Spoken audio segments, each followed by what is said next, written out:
So mga ano dun, no, ito ay nilagyan namin ng plate para pagtayuan natin ng tubular na poste. So mas mainam ito kaysa to sa i-welding nyo na lang dito sa ano sa main bar, no, ng poste. So mas the best ito pagka may plate, no. Kung may plate lang naman kayo, pero kung wala, bahala na nga kayo kung gagawin nyo. Basta kami pagka ganito ay nagpi-prepare kami ng plate, no. Sadyang sak may makakuha kayo ng ganito, madali lang naman yan. At syempre pag nagwi-welding kayo ay sapinan nyo ng ano ng plywood o karton yung tiles para hindi naman masunog.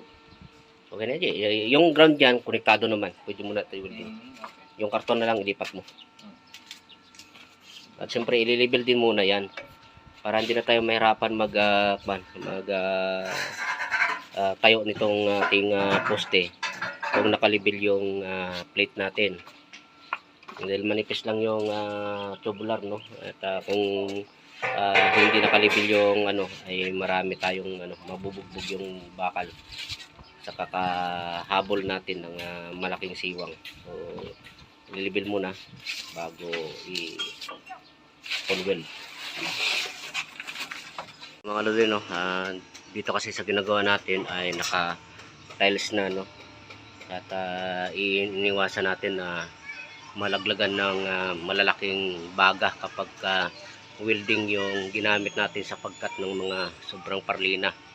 Kaya the best option ay yung acetylene. So pwede naman yung welding gamitin natin pang cut sa mga sobrang parlina. Tsaka kasi yan ay naka ano to, yung mga parlina na sobra na pinutol natin ay naka-prepare yan para pang-lock dyan sa parlina nakadugtong. Gamit tayo ng acetylene para maiwasan na yung pagbagsakan ng mga baga na malalaki, para hindi tayo maka-damage ng tile. So best option acetylene, no. At least walang ano, walang baga na nalalaglag na malalaki. Pwede naman grinder, kaya lang medyo matagal ang grinder. Mas mabilis tong acetylene, no. At yung mga dito sa side na to, yung mga sobra na yan, acetylene pa rin yung ipuputol natin dyan kasi tingnan nyo may katabi tayong bahay, ano, baka masira natin yung bubong nila. At ito naman sa ginagawa natin nakasalamin, no, nakasalamin yung mga bintana. Ito to sliding door at sliding window. At gustong gusto ng baga yung madikit dyan sa mga salamin na yan, kaya iwas tayo, no. Kung pa welding lang, hindi naman ganong kalakihan ng baga na nalalaglag. At bago pa yan malaglag, no, halos pa ano na, pa ubos na yung baga. So pwede ano, karton na lang itapat natin sa karton. Pero pagka welding lang ay kahit na wala na, hindi naman makakapekto sa tiles to, dahil itong tiles na to ay pang outdoor, hindi siya makintab. Kaya pwedeng hindi na tayo gumamit ng pangsapin o ano man, basta welding lang. Wag lang yung cutting. So pagka cutting talaga kasi baga na malaki.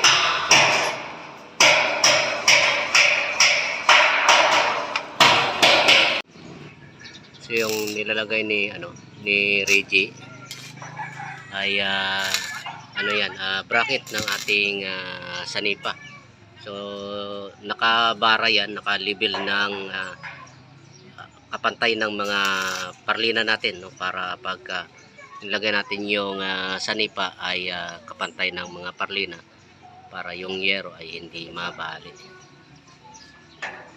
Eskwala ay ano, level bar. So nililibel bar yan para pag lapat ng sanipa natin dyan ay yun na yun, hindi na tayo mag-adjust yun na yung magdadala.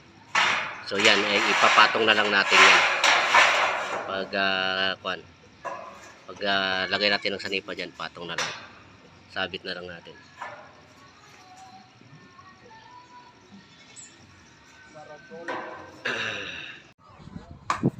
So mga lodi, no, tapos na tayo magparlina. meron na rin tayong sanipa. So bukas ay magagater na tayo dito. So to i-share ko lang sa inyo tong sanipa namin, ano, para kahit paano may ideya kayo, no. So yung sanipa na yan ay 2x8 ang laki niyan. So nirekta na natin. Yung ating parlina ay 2x3.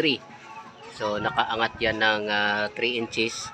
So binarahan natin yan dito para magpantay sila ng parlina, para hindi na tayo magdagdag pa ng another parlina dyan para sa sanipa, no? So ganyan, no. Pag nagsasanipa kayo, mas maganda yung ganyan, no, 2x8 o 2x10 para minsanan na ang pagkakabit. So gaya niyan, no. Ayan.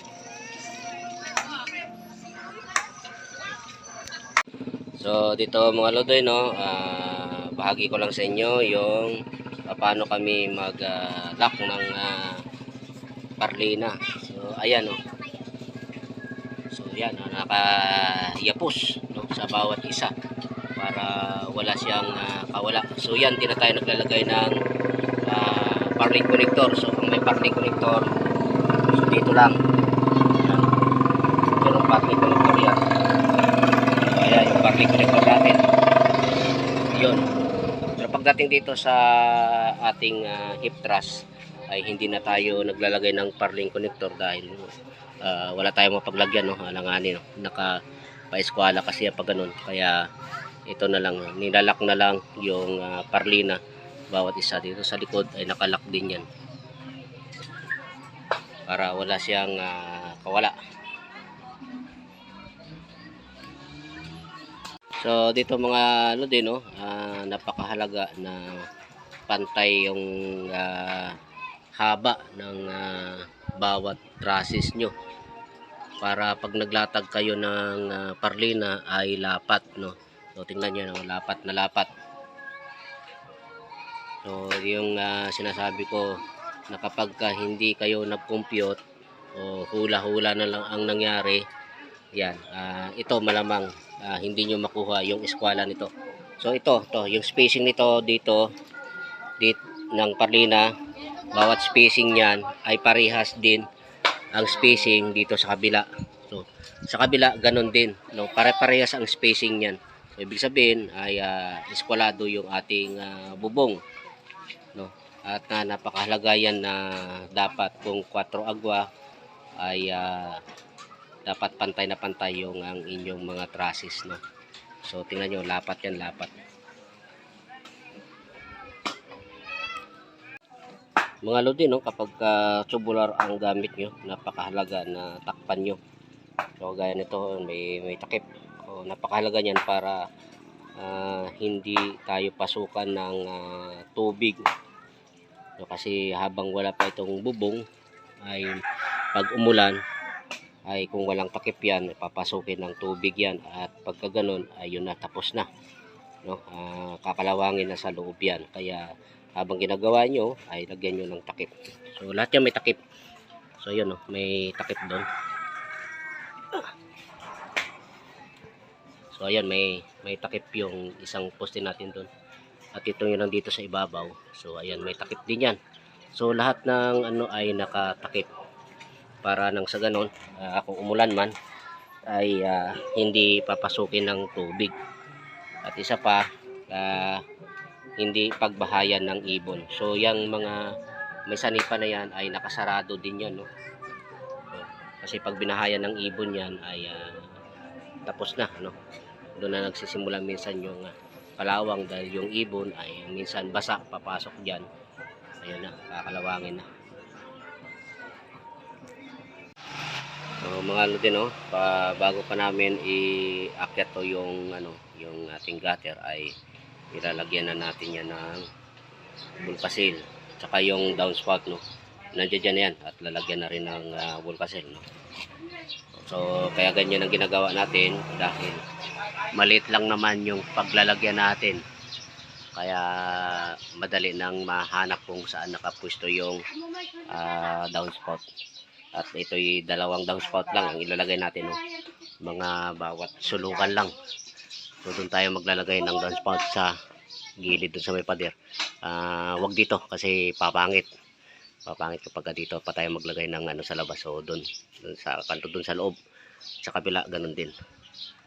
At ito na yung insaktong pwesto ng downspout natin. O yan, no, tok tok tok tok. 275. So ano na tayo, no, mag-yeyero na. Ay sa gitna tayo mag-umpisa kasi 4 agwa ito, yung kukunin natin yung pinaka-sentro para wala tayong masayang na yero. Hanapin mo yung 110. So hanapin yung 110 para makuha yung sukat papunta sa baba, para makuha yung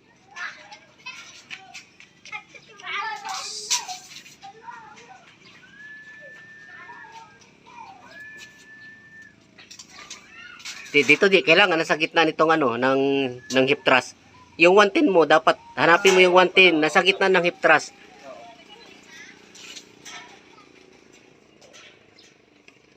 Oh, yan. Yan, guhit. Wala kang chokstone. Oh, kaya na ano. Pila pa ako eh. Yan. Kung nahanapin yung 110, Wala pa ako. sige, mag-add na lang ako diyan ng ano, tapos kukunin yung sukat sa baba. 162. 160 to. Dapat may listahan ka. Oh, sige, try pa lang naman yan. 160 to. Yung pinakamataas. 275. Okay. Wala pang makakanya na. So, sige, wala pang allowance para doon sa gutter. So, ganun magkuha ng mga lodi ng sukat ng yero. Kukunin mo muna yung pinakamahaba papunta doon. So, bahala na lang mag-add na lang ng 7 cm para doon sa may gutter. Then hahanapin yung 110 kasi 110 yung lapad ng yero. Pag nakita yung 110, magsusukat papunta doon sa baba. Yun, mga kuko. Insaktong tabas na yun. So sa gitna, laging mag-umpisa sa gitna para yung matabas dito ay mapupunta sa kabila. Para wala tayong nasasayang na yero. So ganun dapat. So lista mo na kasi parehas lang naman yan. Yung anong sukat dito sa kabila, malamang ganun din ang sukat sa kabila. Lista mo na lang. So yung mga lodi, yung ano na yan, yung nakikita nyo yung round bar na yan na dalawa. So usually ang kinakabit dyan ay flat bar. No, wala tayo kasi yung flat bar, no, kaysa bibili tayo, marami tayong round bar. So yun na lang ang ginamit natin, round bar. Ang trabaho niyan ay siya yung sasakyan ng yero. Kasi gugupitin yung yero papunta doon. Nakaslant ang gupit ng yero. So kailangan yung yero may matungtungan para hindi lumaylay, hindi lumundo. So yun lang naman ang trabaho ng round bar na yan. Dahil ang ating palupo dyan o yung ridge roll ay sa yero naman mismo natin nire-rebit. So yun lang ang trabaho ng round bar na yan. So magkabilaan. So dapat yan meron. Kasi kung wala, ang yero dyan ay lulundo, no? Lalaylay papunta sa loob.